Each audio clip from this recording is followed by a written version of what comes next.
दोस्तों नमस्कार। आज की कहानी विदुर। कुरु जनपद के राजा धनंजय, जिनकी राजधानी इंद्रप्रस्थ थी, पृथ्वी लोक का सबसे पराक्रमी राजा माना जाता था। उसके राज्य में विदुर नाम का एक अत्यंत बुद्धिमान मंत्री था, जिसके विवेक की कहानियां सर्वत्र सुनी सुनाई जाती थी। उन दिनों राजा धनंजय के समकालीन 3 और अत्यंत पराक्रमी राजा राज करते थे, जिनके नाम शक, वरुण और वेनतेया थे, जो क्रमशः देवों, नागों और शूपण यक्षों, स्वर्ण गरुड़ों के राजा थे। एक बार किसी अवसर पर चारों राजा एक बाग में एकत्रित हुए, जहां उनमें यह विवाद उत्पन्न हो गया कि उन चारों में सर्वाधिक शीलवान कौन था। विवाद जब बढ़ने लगा तो उन चारों ने सर्वसहमति से विदुर को बुला उसकी राय जाननी चाहिए। तब विदुर ने उन राजाओं से यह कहा कि वे चारों ही समान रूप से शीलवान थे, ठीक किसी रथ के चक्रों के आरे यानी अर की तरह। विदुर की राय से चारों ही राजा अत्यंत प्रसन्न हुए और उसे अनेक पुरस्कार दिए। उस रात नागराज वरुण जब अपने शयन कक्ष में आराम कर रहा था, तो उसकी रानी ने उसके गले के हार को लुप्त पाया। कारण पूछने पर जब उसे ज्ञात हुआ कि राजा ने अपना प्रिय हार विदुर को उसकी बुद्धिमानी से प्रसन्न हो पुरस्कार में दिया है, तो उसने राजा से विदुर का हृदय भेंट में मांगा और जिद पूरी न होते देख मूर्छित होने का स्वांग रचा।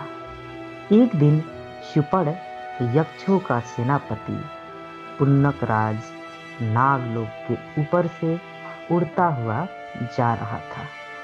तभी उसकी दृष्टि नागराजकुमारी इरंदती पर पड़ा, जो एक सुंदर झूले में गाती झूलती दिखी। इरंदती की अपूर्व सुंदरता को देख पुन्नकराज तत्काल नीचे उतर आया और इरंदती से उसी क्षण अपना प्रणय निवेदन किया। पुन्नक के व्यक्तित्व से इरंदती भी कम प्रभावित नहीं थी। उसने उसी क्षण उसे उसके प्रेम को स्वीकार कर लिया।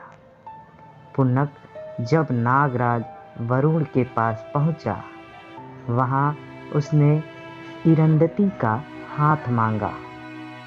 नाग और गरुड़ों का वैमनस्य बहुत पुराना था, किंतु नागों पर गरुड़ भारी पड़ते थे। इसके अतिरिक्त राजा अपनी पुत्री का दिल भी तोड़ना नहीं चाहता था और न ही नाग पुत्री का हाथ किसी गरुड़ को दे समस्त प्रजा का बैर मोल लेना चाहता था। अतः उसने पुन्नक से कुछ समय की मोहलत ले एकांत में अपने मंत्री से सलाह की। नाग मंत्री कुरु राज्य के मंत्री विदुर का बैरी था। उसे विदुर की प्रतिष्ठा से ईर्ष्या थी, अतः उसने राजा को सलाह दी कि वह पुन्नक को ईरंदती का हाथ तब दे जब वह विदुर का हृदय लाकर रुग्ण महारानी को दे। इस युक्ति से रानी भी स्वस्थ हो जाएगी और स्वस्थ रानी को देख प्रजा भी। पुन्नक ने जब नागराज की शर्त को सुना तो वह तत्काल उड़ता हुआ कुरु देश की राजधानी इंद्रप्रस्थ पहुंचा। वह कुरुराज धनंजय की कमजोरी जानता था। वह जानता था कि कुरुराज एक महान जुआरी था। अतः राजा धनंजय के पास पहुंचा। उसने उसे जुए के लिए ललकारा और दांव पर अपने उड़ने वाले घोड़े तथा अपने उस रत्न को रखा जिससे विश्व की समस्त वस्तुएं दिख सकती थी। राजा धनंजय भी जुआ खेलने को तैयार था और उसने भी अपने अनेक प्रकार के रत्नों को दांव पर लगाना चाहा, किंतु पुन्नक ने तब उससे कहा कि यदि रत्न ही दांव पर लगाना था तो उसे अपने राज्य के सबसे अनमोल रत्न विदुर को लगाना होगा। खेल आरंभ हुआ। धनंजय की हार हुई और पुन्नक की जीत। पुन्नक जब विदुर को ले उड़ता हुआ काल पर्वत पर पहुंचा, वहां उसने विदुर पर तलवार से प्रहार किया, मगर विदुर को छूते ही पुन्नक की तलवार टूट गई। विस्मित पुन्नक ने तब विदुर को मुक्त करना चाहा। विदुर ने पुन्नक द्वारा प्रदत्त मुक्ति को उस क्षण अस्वीकार कर दिया, क्योंकि वह पुन्नक के साथ नागलोक जाकर उसकी सहायता करना चाहता था। उसने पुन्नक को उसके द्वारा पूछे गए प्रश्न का उत्तर भी टाल दिया। जब पुन्नक और विदुर नागलोक पहुंचे तो उसका भव्य स्वागत हुआ। विदुर ने राजा वरुण और रानी विमला को उपदेश और ज्ञान चर्चा में से प्रसन्न किया।